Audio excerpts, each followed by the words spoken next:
Siapa supervisor?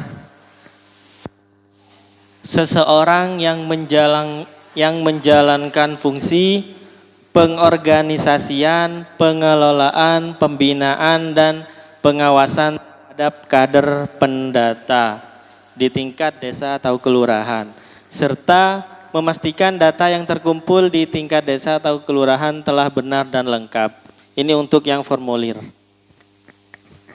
Ditetapkan dengan SK OPD kabupaten atau kota. Nanti supervisor itu termasuk kader pendata akan dibuatkan SK dari OPD. Ditunjuk oleh manajer. Siapa saja yang bisa menjadi supervisor? Pejabat fungsional penyuluh KB atau petugas lapangan KB non-PNS, PNS atau non-PNS, atau pembantu pembina KB desa, PPKBD, petugas desa atau kelurahan yang terlatih atau mitra kerja terkait lainnya.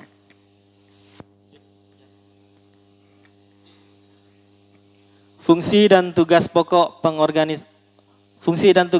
supervisor, pengorganisasian dan pengelolaan pelaksanaan pendataan keluarga di desa atau kelurahan. Verifikasi dan validasi formulir terisi hasil pendataan oleh kader. Ini untuk yang berbasis formulir. Receiving atau penerimaan dan batching, pengelompokan formulir berdasar satuan wilayah terkecil. Ini untuk yang berbasis formulir juga. Terus melaporkan perkembangan pelaksanaan pendataan keluarga kepada manajer pengelolaan dan manajer data tingkat kecamatan. Intinya fungsi dan tugas pokoknya supervisor itu, semisalnya nanti kader ada yang tidak mengerti atau yang ditanyakan, supervisor itu menjadi jembatan.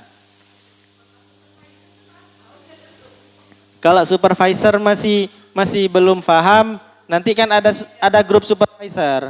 Nanti langsung tanya di situ gak apa-apa. Ya, supervisor nanti semisalnya kader pendata ada problem di bawah, ada kader yang ada masyarakat yang tidak bisa ditemui atau menolak atau lainnya, nanti supervisor juga harus membantu kader pendatanya, bisa didampingi atau semisalnya nanti dikonsultasikan kepada RT-nya. Dan supervisor juga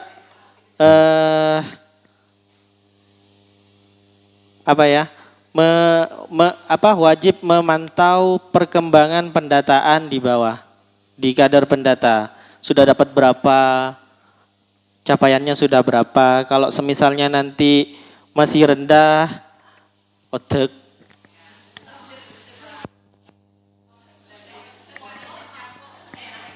Lanjut.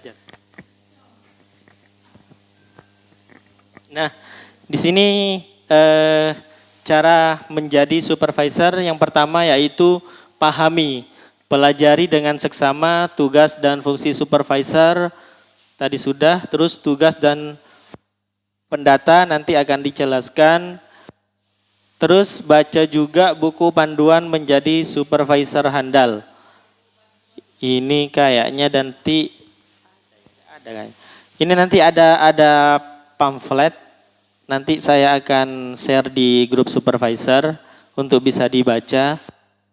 Terus yang keempat, definisi operasional dan cara pengisian dan pemeriksaan formulir. Ini untuk yang berbasis formulir. Yang kelima, pada wilayah berbasis smartphone, pelajari cara penggunaan aplikasi dan web portal monitoring. Jadi supervisor itu wajib tahu juga caranya mengisikan di formulir.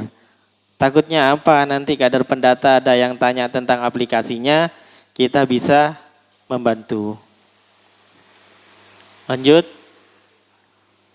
Yang kedua yaitu pengorganisasian. Pengorganisasian yang pertama pembagian tugas tim.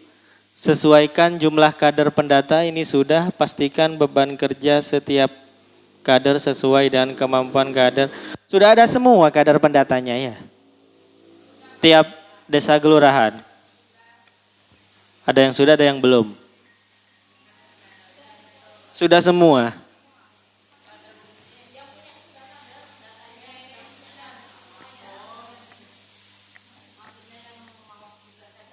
Iya, sudah.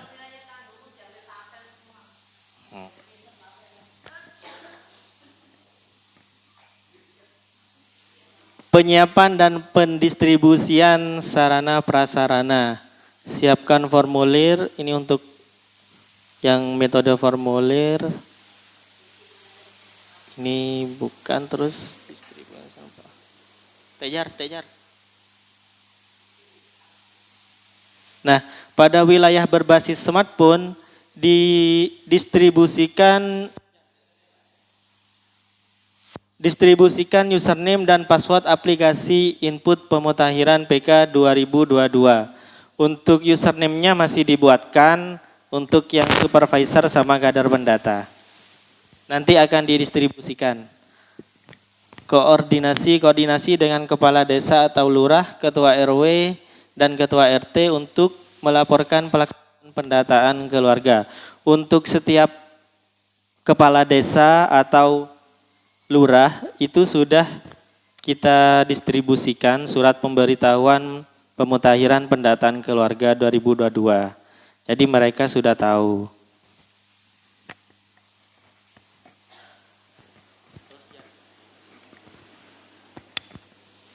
Ketiga, pendampingan.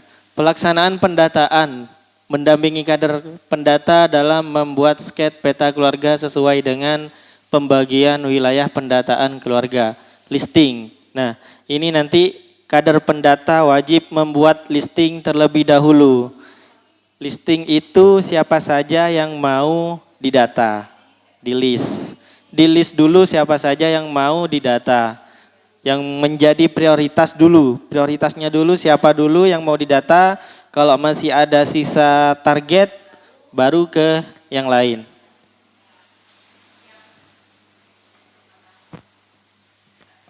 Pastikan pemberian nomor urut keluarga sudah benar dan sesuai ketentuan. Jadi nomor urut keluarga itu tidak boleh sama di satu RT tersebut, harus beda.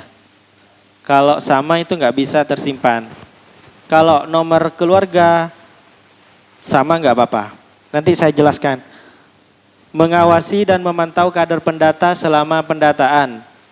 Selama pendataan keluarga.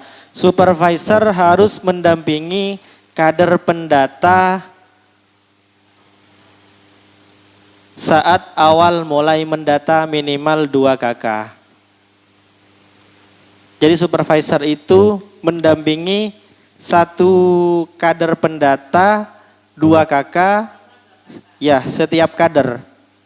Semisalnya ya di desa tersebut ada 4 kader. Jadi supervisornya ini mendampingi 4 kader tersebut di awal mendata minimal 2 data. Pertama aja. Hal-hal yang harus dipantau, kejelasan dalam bertanya, kepatuhan dalam mengikuti alur pertanyaan dan cara pengisian formulir, perkembangan KK terdata. Apanya? Enggak usah. Foto enggak apa-apa, disimpan sendiri.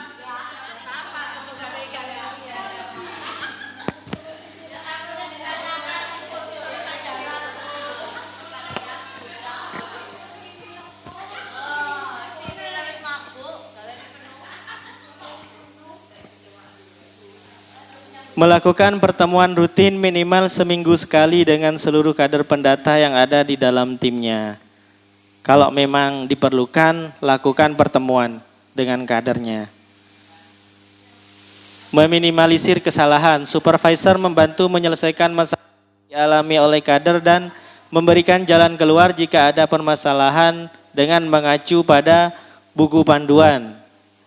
Misalnya masih belum paham, supervisor bisa baca buku panduan, terus contoh penyelesaian permasalahan yang diajarkan saat orientasi atau mencari solusi melalui WA group. Jadi nanti bisa bertanya di grup supervisor. Nanti saya sama Mbak Ila juga ada di situ.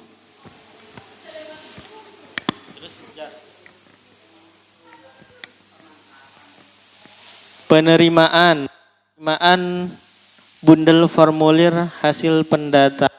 Ini untuk yang metode formulir, pemeriksaan, lakukan pengecekan kebenaran, kelengkapan data. Ini yang formulir juga, lanjut Jar. Tata cara umum pemeriksaan.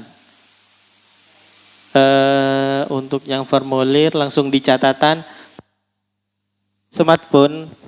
Untuk yang smartphone, pada wilayah berbasis smartphone, supervisor cukup memeriksa data hasil pendataan keluarga melalui aplikasi portal pemantauan pemutahiran keluarga. Ini akan saya bantu.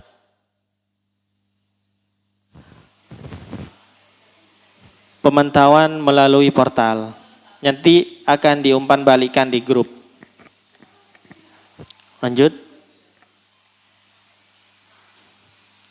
Manajemen data di lapangan, kader pendata. Untuk yang supervisor ada yang mau ditanyakan?